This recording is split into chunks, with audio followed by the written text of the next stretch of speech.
안녕하세요, 채널스터디입니다. 36년 만에 속편이 만들어진 탐 크루즈의 탑건2가 흥행 신기록을 세우고 있죠. 개봉 4일 만에 흥행 수입이 3억 달러를 넘어서 투자 금액만큼 수익을 내고 있는데요. 이렇게 영화 자체만으로도 대중들의 관심을 받고 있지만 영화 속 탐 크루즈가 입고 나온 가죽 자켓도 뉴스거리가 됐습니다.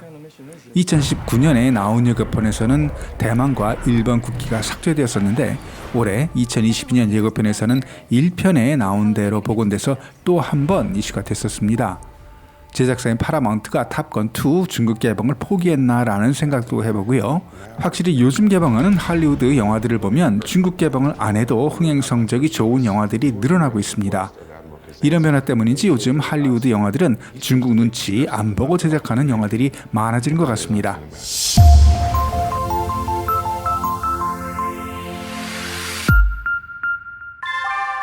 2019년 탑건2에 투자했던 중국의 텐센트는 요즘 같은 분위기에서 미국을 영웅시하는 할리우드 영화에 계속 참여할 경우 중국 내 기업 경영이 큰 어려움을 겪을 거라는 판단에 탑건2 제작에서 철수했다고 합니다. 그동안 할리우드에 투자해온 중국 자본의 움직임을 보면 투자 본래의 목적도 있었지만 중국 정부를 위한 임무도 있었다고 봅니다. 투자자로 영화 제작에 관여하면서 중국을 비하, 희화화하거나 비판하는 내용은 제작 단계에서 배제시켜버리는 방법을 즐겨 사용해 왔다고 봅니다. 자본주의 영화에서 자본주의 방식으로 사회주의 체제를 선전하는 대단히 아이러니한 방법으로 일해왔습니다. 이건 우리나라 드라마에 투자해온 중국 자본들도 마찬가지였다고 봅니다. 지난 몇 년간 미중 관계가 점점 더 악화되면서 이제 중국에서는 할리우드가 만든 영화에 점점 더 민감해지고 있습니다.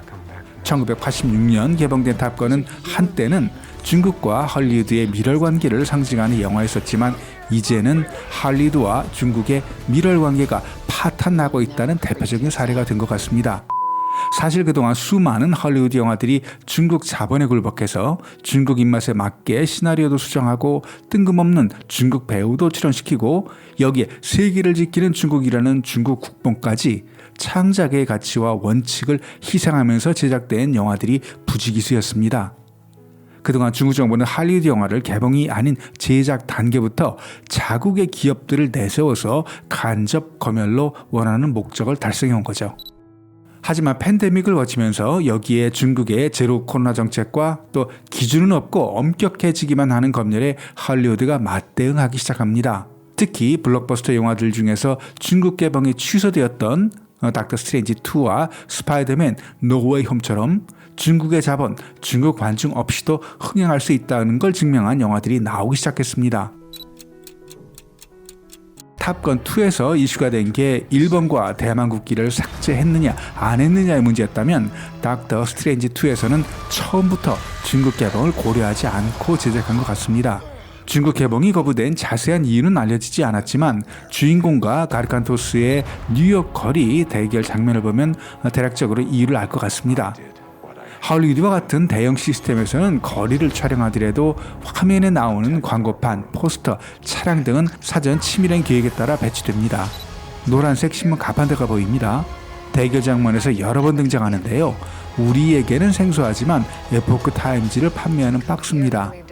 에포크 타임즈는 중국 정부가 반정부 단체로 규정 탄압하고 있는 빠른 공들이 미국에서 창간한 대표적인 반중 언론입니다.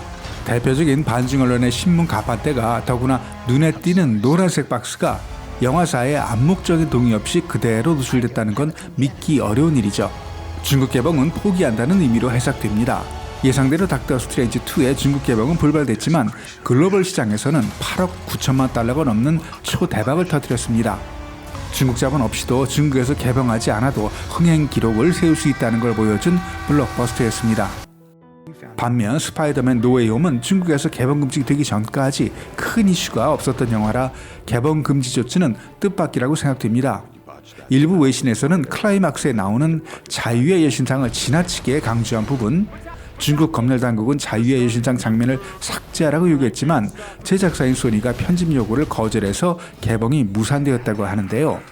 자유의 여신상에 대해 중국 정부가 이렇게 민감한 반응을 보이는 건 천안문 사태를 상징하는 조형물이기 때문입니다. 89년 천안문 민주화 운동에 참여했던 사람들은 자유의 여신상과 비슷한 형상을 만들어서 천안문 광장에 설치했었습니다. 스파이더맨 노웨이 홈도 중국 개봉이 불발되었지만 2021년 12월 13일 개봉 이후 미국에서만 8억 달러, 글로벌 흥행 수입 18억 9천만 달러로 역대 흥행 수익 6위를 기록 중입니다. 중국 정부의 관점은 마블 코믹스 영화들은 개인 자유를 강조하는 민주적인 가치를 강조하고 그리고 미국의 소프트 파워를 적극적으로 홍보하는 선전물이라고 규정합니다. 특히 출연진 대부분이 중국인이고 영화의 절반 이상을 중국어로 대화하는 샹치와 같은 마블 영화는 중국 젊은이들에게 더 큰 악영향을 미친다고 생각합니다.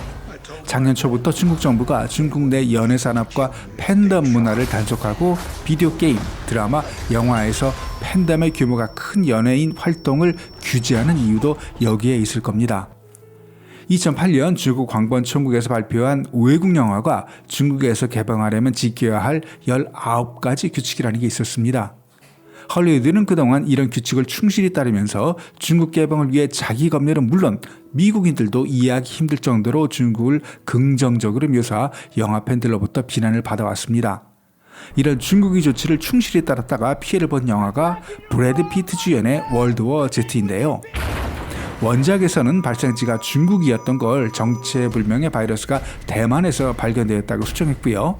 중국의 군사기지를 영화에서는 평택 미군 기지로 변경하면서 중국의 부정적인 이미지는 제작 단계부터 제거하는 등 중국 입맛에 맞게 준비했지만 좀비물은 무조건 금지하는 중국 검열에 막혀 중국에서는 개봉되지 못했습니다.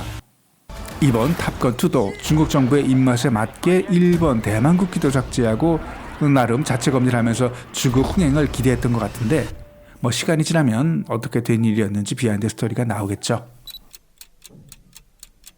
팬데믹과 중국의 제로 코로나 정책은 미국과 중국 영화 흥행에 큰 영향을 주고 있습니다. 컴스코의 자료를 보면요. 2022년 현재 북미 박스오피스는 28억 8천만 달러, 중국은 24억 3천만 달러로 큰 차이가 없습니다. 2020년과 2021년 미국 영화 산업은 팬데믹 영향으로 생존을 위협받기도 했지만 1년 만에 극적인 반전을 이뤄냈습니다.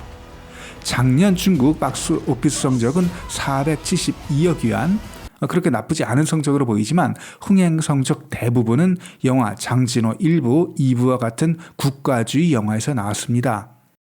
그리고 명목상 연간 34편 정도 상영 가능한 외국 영화의 흥행 성적은 전체 흥행 성적의 20% 정도라고 합니다. 현재 중국 내 엄격한 제로 코로나 정책이 지속되면서 매일 100여 개의 스크린이 사라지고 있고 관객 점유율도 5% 미만이라고 하는데요. 이렇게 데이터만 봐도 그렇고 여기에 중국 정부의 빡빡한 검열까지 생각하면 중국에서 할리우드 영화의 미래가 밝아 보이지는 않습니다. 할리우드는 그동안 중국 흥행을 고려해서 중국 정부가 제시해온 가이드라인을 준수, 때로는 자체 검열로 중국 정부의 입맛에 맞춰왔습니다. 중국 배우들은 꼭 한 명씩 조연으로 나와서 스토리의 흐름을 끊기도 했고요. 미국도 구하지 못하는 위기에 처한 지구를 마지막에는 중국이 나서서 해결하고 그리고 중국에서 개봉되는 영화는 오리지널과 판이하게 다른 내용으로 편집되었었죠. 하지만 팬데믹과 중국의 제로 코로나 상황을 겪으면서 영화 산업 환경이 변했을 뿐만 아니라 점차 엄격해지는 중국 정부의 검열에 헐리우드는 중국 시장에서 흥행하는 게 점점 더 어려워진다는 사실을 깨달으면서 당분간 중국 시장 없이도 흥행에 성공할 수 있다는 자신감을 얻게 된 것 같습니다. 배트맨과 언차티드가 중국에서 2,500만 달러 미만의 수익을 올린 반면 중국에서 개봉 못한 스파이더맨 노웨이 홈의 글로벌 박스오피스 성적은 18억 달러였습니다.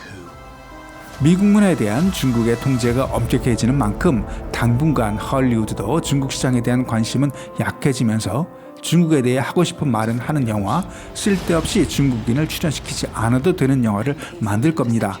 그게 언제까지인지는 모르겠지만 말입니다.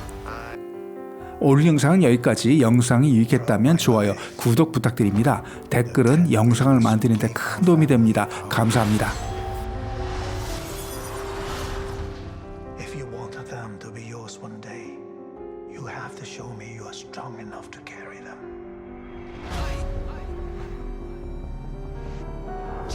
You are a product of all who came before